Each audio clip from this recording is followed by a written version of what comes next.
welcome back to my channel. I hope you're having a good day today. It has been forever since I've done a Q&A, and recently on Saturday actually I reached 800 subscribers, and I have been telling everyone on my social media that once I reached it I'll do a Q&A, so that's what I'm doing today. What camera do you use to film makeup tutorials? I'm guessing the person meant like sitting down videos like this in comparison to vlogs, because I only film with one camera when I sit down, and the camera I'm filming with right now is an Olympus OMD, and it's not actually my camera, it's my dad's. He mainly uses it when we travel overseas to take photos, and throughout the rest of the year he doesn't use it, so that's why I film with it. What's your opinion on having sex when you're 14? I thought this question was really interesting, and I kind of found it flattering that someone would ask, like they'd actually care what I think about it, because it doesn't matter what I think about it, it's just my opinion. The only factor I care about in general is consent. I guess if you do care about laws, then it is illegal in Australia if you're under 16. If you're ready for it and the person you're with is ready for it, and you both agree that it's the right time, like in the moment that you're making that decision and you're about to do it, then it's okay. It doesn't bother me at all, and it shouldn't bother anyone at all, except I guess the police, because it's illegal. I think consent is more important than laws. Where do you get your hair done? I get my hair cut at Colour Collections, which is just an Australian brand. I'm not sure how many locations they have, to be honest, but I'm in Melbourne if that helps you. Next MAC lipstick that you want to get. I probably won't be getting another MAC lipstick for a very long time, because the only reason I have the ones that I do have is because my dad got them for a lot cheaper while he was away. So I just did a little research on the MAC website, because there are heaps I'm interested in, but I just don't write them down because price-wise they're just way out of an affordable range for me. I would really want some colours that are very different from the ones I already have. And one main colour that I didn't get by MAC is a bright red, so I want something like Russian red because I think it's such a beautiful shade. I've always really loved all the really dark shades too, like Cyber and Media. They're just so beautiful. Also, two randomly that have just stood out to me recently. I don't know how to pronounce it, but I think it's Mare, but it's one I just keep seeing everywhere and it's beautiful. And I also really quite like Stone. It's unusual because it's like a taupey colour, but I just think it's really cool. If you're interested in seeing what MAC lipsticks I actually have, then I have a MAC lipstick collection video. I'll leave the link in the description. If money was no object, which brand would you choose to purchase all your makeup from, and what is your favourite makeup brand? This is so difficult, mainly because I haven't tried a huge amount of high-end brands to know how much I would like them, but I don't really know what's that good necessarily. If you put money aside though and just answer the main favourite brand, then I'd have to go with Maybelline, because consistently I've always liked their products. But if you put money aside, I'll just have to go with MAC, because they have a lot of eyeshadows and lipsticks to choose from. All-time favourite lipstick. That is so tough. I'm gonna cheat and choose three, which is completely against the rules, but so the first one is one I've been obsessed with on my channel lately, and it is the Revlon Colourburst Matte Balm in the shade Sultry. I've mentioned this in almost every video lately. Also, I would have to go with a couple of my MAC lipsticks because the colour of these are just incredible, and the first one is Velvet Teddy. It's just a really flattering dark nude lipstick. And then the last one is again by MAC, and it's MAC Heroine, because look at the colour of that. I'm obsessed with purple, so this is a great one for me. But my number one for sure lately has been this one. If you had 5 hours to live, what would you do? I have to think of stuff that's actually affordable in 5 hours, because obviously I can't like fly to another place in the world unless it was really close. No, but then I'll be on a flight for most of that 5 hours. Let's just put that aside. Let's stay in Australia. I'll definitely want to be surrounded by my friends and family that I'm really close to and that I love the most. And I'll definitely want to eat food that I love, like food that just tastes incredible. I reckon I would definitely have to get some Asian noodles, some marshmallows, and an apple pie, and brie cheese. And I want to somehow have like a giant bed which all of those people could fit in, and then we'd eat all that food, and then we would watch something at the same time. I'm not sure what, maybe Friends. But I'd also just want to talk to every single person so that they know how much they meant to me, and just have a really good happy time. I wouldn't want to be sad if it was the end of my life, that's what I know for sure. Hobbies other than YouTube. If I'm not doing uni work, or if I'm not at uni, then I'm at home filming or editing. Pretty much non-stop. The only thing I really do apart from that is that I go to work, but that's not a hobby. And if there's the footy, I go to the footy, and if I'm hanging out with friends, I'm hanging out with friends. Other than that though, I love watching movies and TV shows. Since I got Netflix, my boyfriend and I have just been obsessed with just like clicking on a movie or a TV show and just watching it. Also, I just realized when I say uni, the stuff I'm learning at uni is like a big hobby of mine. A lot of you guys would know this already, but I'm doing a film and television course, so that is a huge passion of mine, so it's definitely a big hobby. I really love everything I've been learning at uni. Like, I love planning stuff and and filming stuff and editing and talking about it and the history and analyzing stuff, and I really love all of it. So that's probably one of my main hobbies, to be honest, other than YouTube. If you could only eat one pizza and that would be the last pizza ever, what would you want on it? One thing I know for sure is that I want it to be a wood-fired pizza, because I've only recently discovered that in like the past year, and I had no idea they were going to be that much better. But the stuff on it, that is really, really hard. I will want a lot of cheese because I love cheese, multiple types of cheese if that's possible.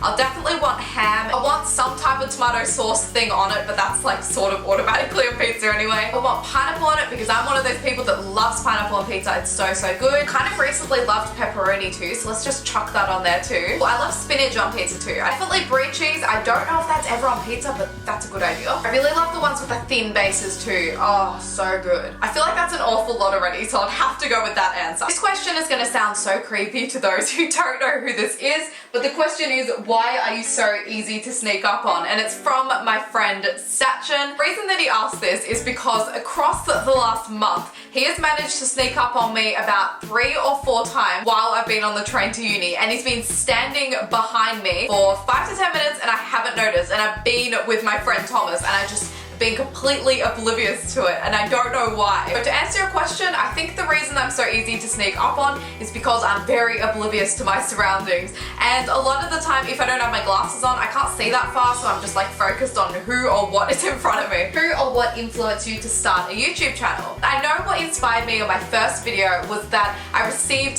this face mask from my friend Vaughnie for my, I'm gonna go with 16th birthday, and I just had this like awesome idea. I was like, I should do a review on this. And I don't think when I started it up, I really thought it was gonna be like a thing, because why would my first video have been a review if I thought it was gonna become this huge part of my life? Like, my boyfriend always says to me, why didn't you make an intro video? And I think it's because I didn't think it was really gonna turn into anything. I didn't think anyone was really gonna care, and I didn't realize how fun it was gonna be. If I had to go with an actual person that inspired me, I'd have to go with Lauren Curtis, which is super cliche because she's a big YouTuber, but back when I started my YouTube channel, she wasn't that big. I don't remember how many subscribers she had, but she was still at home in her bedroom like this, and I think the quality was probably worse than what I have now, so she was just at the beginning of her journey. I remember that when I watched her YouTube videos, I'd always feel jealous of what she was doing, which is funny because back then she wasn't like involved with brands, so I wasn't obviously jealous of that part. I was just like, oh, I wish I could just make YouTube videos like that. What is the best thing about doing YouTube? First reason is it's just so much fun. Like right now, I'm probably happier than I've been for the rest of the week, which sounds really, really weird maybe to some people because I'm completely alone,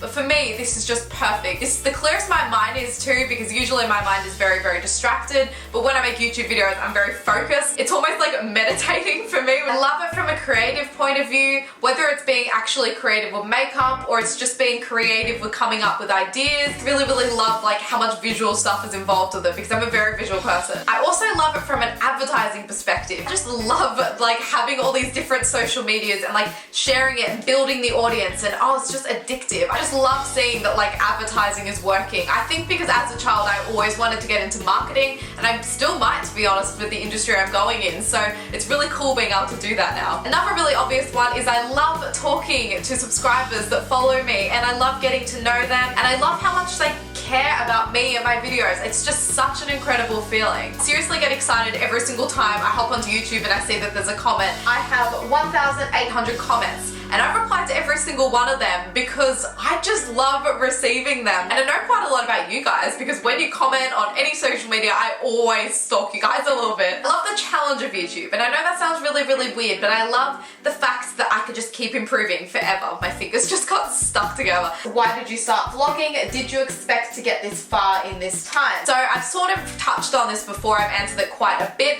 but I'm gonna focus on actually vlogging, as in like, you know, the weekly vlogs that I do. The reason that I started doing that was actually because I wanted to capture the memories for myself. I always videoed a crap load. Obviously I didn't talk to the camera so much like, hey guys, I'm going here or whatever, but I always videoed experiences. I always have. I think it's just such a good way to remember them. It made sense for me to sort of like edit them together and then put them online. It's so cool for me that I basically have a playlist of all of my favorite experiences experiences over the past year. When I'm older and I have kids and stuff, they can look back and see what I was like at their age, which is just so cool to me. Did I expect to get this far in this time? Not at all, because it was never like an objective. Like obviously now I love growing and I'm just addicted to it, and it'd be so cool if my channel grew more and stuff, but at that point I didn't even imagine it becoming a thing. And I think the reason is back when I started, I didn't really know about like small YouTubers. I was only watching big people. I didn't really think about the growth that could take place, I guess. How do you get motivated to film videos? This is a great question. I actually struggled a lot more with motivation for videos when I first begun my channel. That's why if you look back in, I think it's 2013, yeah, if you look back then, I only uploaded like 5 over a year, which is crazy compared to now because I upload 2 or 3 a week. So in comparison, it's very obvious I didn't have much motivation back then. One of the main things that motivates me is that I want to do it because it's fun. You know, some people are like, oh, I want to go play a video game, and then they go play a video game because it's fun. That's what it's like for me. Obviously there's some nitty-gritty parts, like editing might take extra long and uploading and stuff. I sort of just accept that as a part of it, and the rest of it's just like this fun hobby I have. But obviously now and then I don't feel like filming at all. I'm just not in the mood, or I feel sick, or I just feel tired or whatever. I think the main thing that motivates me now is that I stick to a schedule. Not a very strict schedule at all. It's actually pretty flexible. Basically in my diary, the one that I use for uni and kind of just everything, I lock in all the time I have for uni, and then I lock in work and any other main plans I have. And then what I do is I write dot points on all the other days, and I write like film get ready with me, question mark, and I do that on all the days leading up to when I want to upload it. And then when I feel like it, I film it. I find that this flexibility works best for me because my mood is so unpredictable. I could be so excited to do it, and then 2 hours later I won't feel like it at all. So it's better for me to just have a lot of options. Obviously sometimes it can get stressful because if I have already wasted every other block where I could film it,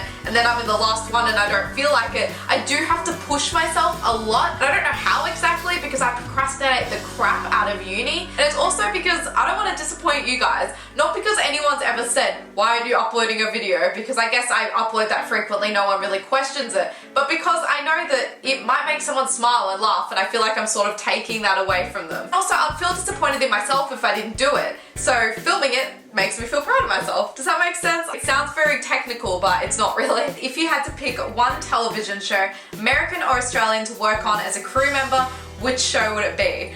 Oh, this is such a good question. Thank you so much for asking this. I would love to work for The Bachelor or The Bachelorette just because I'm so curious with how much of it is set up. Oh my god, but the dream would be to film with the Kardashians. That would be the dream. Oh, and I'd love to film Australia's Next Top Model. I'm going with Australia's though because the production for that is a lot better, and America's Next Top Model's actually stopped. I don't know if you guys knew that, but Cycle 21 is the last one. I'd love to work on The Walking Dead. That would be incredible. Like, oh, wow. I would love to do that. But this last question I received on Snapchat, and it's actually a video which excites me so much. I awkwardly opened it earlier and then I couldn't replay it because I got out of it, so she had to send it again, so I apologize for that. But this is from my subscriber, Miss Johnson 2015. I actually know a little bit about her because anyone out on Snapchat, I can see their stories too because I just accept everyone unless they're like creepy or something. I'm going to play it now for you guys. I'm going to put it really close to the screen because I'm so paranoid that you guys won't hear it. Hey Sherry, just wondering what your favourite place in Melbourne is. I want to bring my family on a holiday, so please let me know. Oh, she's so cute. That was so nice. Oh, I'm so happy. That's officially my first Snapchat video question ever. That is really cool that you want to come to Melbourne. I'm gonna be honest, I think it's a really great place. I have travelled overseas to quite a few places and it's probably still one of my favourite cities, and that says a lot. Okay, I'm gonna think of some awesome places that I like in Melbourne. One random thing that just popped up in my head is that I love Melbourne Central for shopping. They have the best shops because they have a mix of like high-end and affordable. I also love going to the Aquarium. By the way, if you'd like to see what the Melbourne Aquarium is like, I actually have a vlog of it. I'll leave the link to that aquarium vlog in my description so you can go check it out. For such a sneaky self-promo. If you're interested in art or history, then you would love all the museums here. They are absolutely amazing. I really love Science Works, and your kids would love Science Works. You have to take them there. Oh, you should also go to Federation Square because it's just so nice there, and they have like nice restaurants and cafes and stuff. Oh, also random, but get off at Parliament Station and walk to this giant park. I don't remember what the park's called, but I actually went there for the first time when I had my YouTube interview recently, and whoa, it was just beautiful, and you can have like a picnic near like the little lake. I don't know if it's a lake, but that sounds about right. Oh, and go to the Victoria Market. That's cool too. Also, before you go, just look at events that are going on in Melbourne. It's just always really cool, like festivals and little events. So remember to go to them. It sounds like I'm preparing a trip for you when I don't even think you've planned it. Anyway, that was the last question. Thank you so much to everyone that sent in those questions. They were absolutely amazing. If you would like to be featured in my future Q&As, then go follow me on my social media. All the links are in the description. And also feel free to leave them in the description of this video because that will be a really cool way to get questions too. Also, thank you for the 800 subscribers, everyone. I can't believe it. I am so surprised and I feel so lucky. And since I hit 800, I've gotten 12 more in just like 4 days, which may not be a big deal for some people, but for me, I'm just like, whoa, what is happening here? Love to start making these more. I find them so fun. Anyway, thanks for watching, guys. Bye.